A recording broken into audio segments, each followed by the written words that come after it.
नमस्कार student, civil engineering estimating and costing subject के आज के लेक्चर में हम फर्स्ट यूनिट के topic explanation of common terms used for estimating को डिस्कस करेंगे।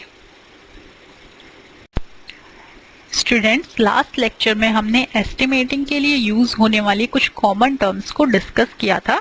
आज के लेक्चर में भी हम कुछ टर्म्स डिस्कस करेंगे। तो फर्स्ट टर्म हमारे पास है प्राइम कोस्ट। प्राइम कोस्ट होती है आर्टिकल्स की जो एक्चुअल कोस्ट होती है शॉप पे, जो सामग्री है उसकी जो वास्तविक लागत होती है दुकान पे, उसे कहते हैं प्राइम कोस्ट। तो कभी कभी एस्टिमेट प्रिपेयर करते टाइम क्या होता है, हम ये स्पेसिफाई नहीं कर पाते हैं एग्जैक्टली कि किस टाइप के आर्टिकल्स रिक्वायर्ड हैं।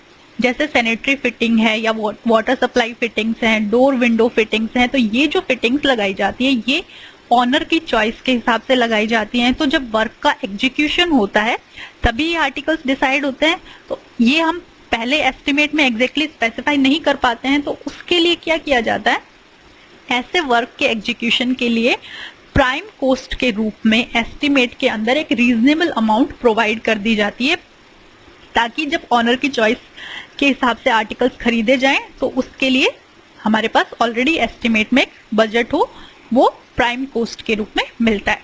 तो कॉन्ट्रैक्टर जब शॉप से ये चीजें खरीदता है तो जितना वो शॉपकीपर को पे करता है उतनी ही अमाउंट उसे पे की जाती है।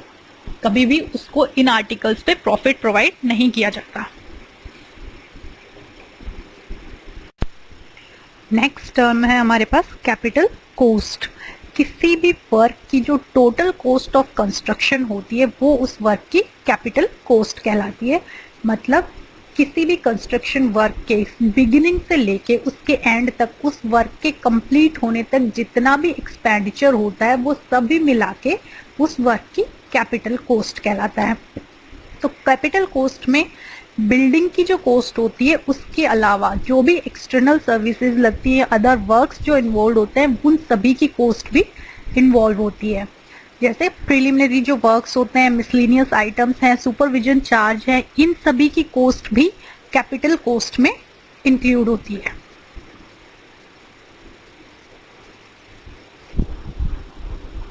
नेक्स्ट टर्म है हमारे पास डे वर्क। हिंदी में से कहते हैं दिहाड़ी का काम। तो हमारे पास कुछ आइटम ऑफ वर्क ऐसे होते हैं जिनको हम पहले से मेजर नहीं कर सकते हैं। जैसे एक्सकावेशन वर्क जब हम कर रहे होते हैं तो वहां पे जब पेड़ हटाते हैं तो पेड़ की रूट्स रिमूव करने का काम, डिजाइन इन प्लास्टर वर्क, किसी बिल्डिंग को स्पेशल आर्किटेक्चरल टच देने का वर्क, ऐसे जो काम होते हैं ये सभी दिहाड़ी के काम के अंदर आते हैं। तो ऐसे वर्क के लिए जो पेमेंट किया जाता है वो जो मटेरियल यूज होता है उसकी एक्चुअल क्वांटिटी जो यूज हुई है उसके बेसिस पे, एंड जो लेबर आर एक्चुअली कंज्यूम हुए हैं, मतलब उस वर्क को कंप्लीट करने में मटेरियल की कितनी क्वांटिटी एक्चुअली यूज हुई है और जो श्रमिक वहां काम कर रहा है उसने एक्चुअल में कितने घंटे काम किया है, इन दोनों के बेसिस पे पेमेंट किया जाता है। और इस वर्क को हम कहते हैं डे वर्क या दिहाड़ी का काम।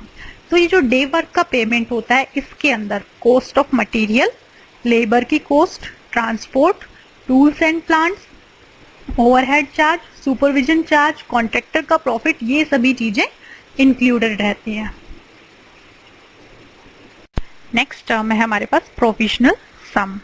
कंस्ट्रक्शन के दौरान हमारे पास कुछ स्पेशलाइज्ड वर्क होते हैं जो किसी स्पेशलिस्ट फर्म द्वारा करवाए जाते हैं। जैसे installation of lift, air conditioning, ये सभी वर्क स्पेशलिस्ट फर्म द्वारा करवाए जाते हैं। तो इन वर्क की डिटेल जब हम एस्टिमेट प्रिपेयर कर रहे होते हैं उस वक्त हमारे पास नहीं होती हैं प्रॉपर डिटेल्स। तो ऐसे जो स्पेशलाइज्ड वर्क्स होते हैं इनके लिए हम एस्टिमेट के अंदर कुछ स्पेसिफिक अमाउंट प्रोवाइड करते हैं। वो जो अमाउंट स्पेशलाइज्ड वर्क के लिए प्रोवाइड की जाती है उसे प्रोविजनल सम कहा जाता है।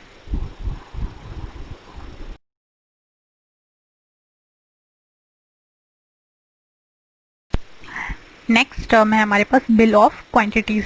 It is a statement of the various items of work giving the description, quantities and units of rates. तो ये जो हमारे पास बिल ऑफ क्वांटिटीज है, जैसे हमारे पास एब्स्ट्रैक्ट ऑफ एस्टिमेटेड कॉस्ट का फॉर्म होता है, सेम तरीके से इसे भी टेबुलर फॉर्म में प्रिपेयर किया जाता है, लेकिन इसके अंदर जो रेट एंड अमाउंट का कॉलम होता है वो ब्लैंक रखा जाता है, क्योंकि इसको हम बिल ऑफ क्वांटिटीज को हम टेंडर इनवाइट करने के लिए यूज करते हैं। तो इसके अंदर particulars of item, quantity, unit ये तो पहले से ही फिल की हुई होती हैं, लेकिन रेट एंड अमाउंट का कॉलम ब्लैंक रखा जाता है। और जब ये फॉर्म कॉन्ट्रैक्टर को रेट एंड अमाउंट फिल करने के लिए दिया जाता है, टेंडर इनवाइट करते हैं, उस वक्त जब कॉन्ट्रैक्टर इसके अंदर रेट एंड अमाउंट फिल कर देता है तो टेंडर रिसीव होने पे उन रेट्स एंड अमाउंट्स को कंपेयर किया जाता है और उसके बाद किस कॉन्ट्रैक्टर को वर्क दिया जाएगा ये फाइनल किया जाता है। तो बिल ऑफ क्वांटिटीज का मेन पर्पज है टेंडर इनवाइट करने के लिए हम इसे यूज करते हैं। नेक्स्ट टर्म है हमारे पास प्लिंथ एरिया। किसी भी बिल्डिंग का जो बिल्ट अप कवर्ड एरिया होता है वो कहलाता है प्लिंथ एरिया। किसी भी भवन का जो निर्मित छतदार क्षेत्रफल होता है वो उस भवन का प्लिंथ एरिया या हिंदी में उसे कहते हैं कुर्सी क्षेत्रफल कहलाता है। तो प्लिंथ एरिया फ्लोर लेवल पे मेजर किया जाता है और इसकी कैलकुलेशन के लिए बिल्डिंग की जो एक्सटर्नल डायमेंशंस होती हैं वो ली जाती हैं फ्लोर लेवल पे, लेकिन जो प्लिंथ ऑफसेट हैं उनको एक्सक्लूड किया जाता है। तो जो प्लिंथ एरिया है उसके अंदर कोर्टयार्ड का एरिया, ओपन एरिया जितना भी बिल्डिंग के अंदर है, जो बालकनीज हैं, कैंटिलीवर प्रोजेक्शन है, उनको प्लिंथ एरिया के अंदर इंक्लूड नहीं किया जाता है। प्लिंथ एरिया में जो बिल्टअप कवर्ड एरिया होता है सिर्फ वही इंक्लूड होता है।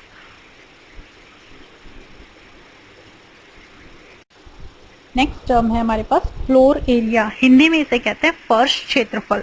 तो total area of floor in between walls, दीवारों के बीच में फर्श का जितना भी क्षेत्रफल होता है उसे कहा जाता है फ्लोर एरिया। तो फ्लोर एरिया के अंदर रूम्स के जो फ्लोर हैं उनका area, verandah floors, corridor, passage, entrance hall, staircase, room, kitchen, store, bath, latrine, इन सभी का फ्लोर एरिया आता है। इन सभी की फ्लोर्स का जो एरिया है वो सभी फ्लोर एरिया के अंदर आता है। तो डोर की जो सिल हैं, ओपनिंग्स हैं, ये सब फ्लोर एरिया के अंदर इंक्लूड नहीं होती हैं।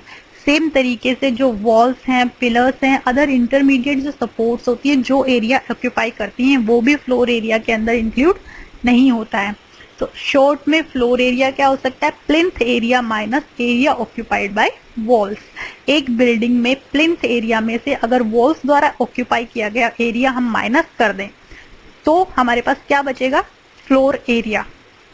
तो एक बिल्डिंग के अंदर दीवारों के बीच में जितना भी फर्श का क्षेत्रफल होता है वो कहलाता है फ्लोर एरिया। नेक्स्ट टर्म है हमारे पास सर्कुलेशन एरिया। सर्कुलेशन एरिया वो एरिया होता है जो उस बिल्डिंग को यूज करने वाले या उस बिल्डिंग में रहने वाले लोगों के द्वारा मूवमेंट के लिए यूज किया जाता है। मतलब जैसे floor area of verandah, corridor, passage, entrance hall, staircase, room, porch, balcony, shafts for lift, ये जो एरिया है ये सारा सर्कुलेशन एरिया कहलाता है। क्यों? क्योंकि ये एरिया उस बिल्डिंग को यूज करने वाले, उसमें रहने वाले लोगों के मूवमेंट के लिए यूज होता है। सर्कुलेशन एरिया को हम दो पार्ट में डिवाइड कर सकते हैं, horizontal circulation area and vertical circulation area.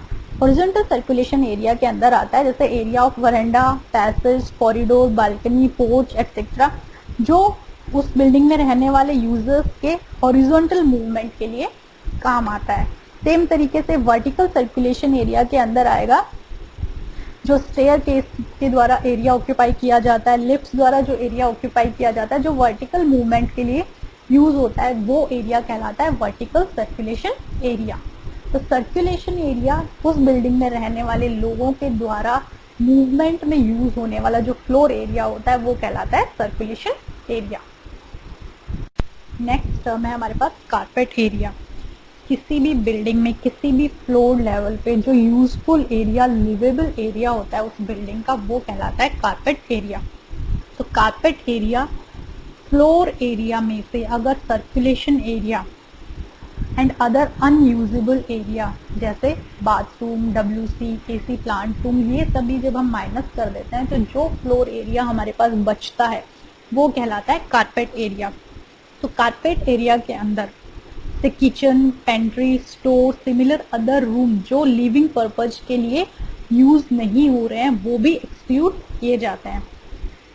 तो कारपेट एरिया प्लिंथ एरिया का 50 to 65% होता है रेजिडेंशियल पर्पज के लिए, एंड ऑफिस में 60 to 75% ऑफ प्लिंथ एरिया होगा। तो कारपेट एरिया अगर हमें चाहिए तो फ्लोर एरिया के अंदर से अगर हम sanitary accommodation, verandah, corridor and passage, kitchen, pantry, store, entrance hall, porch, staircase, mumty, shaft for lift, barsati, garage, canteen, air conditioning duct, air conditioning plant room, ये सभी अगर हम फ्लोर एरिया में से एक्सक्लूड कर दें तो हमें उस बिल्डिंग का कारपेट एरिया मिल जाएगा।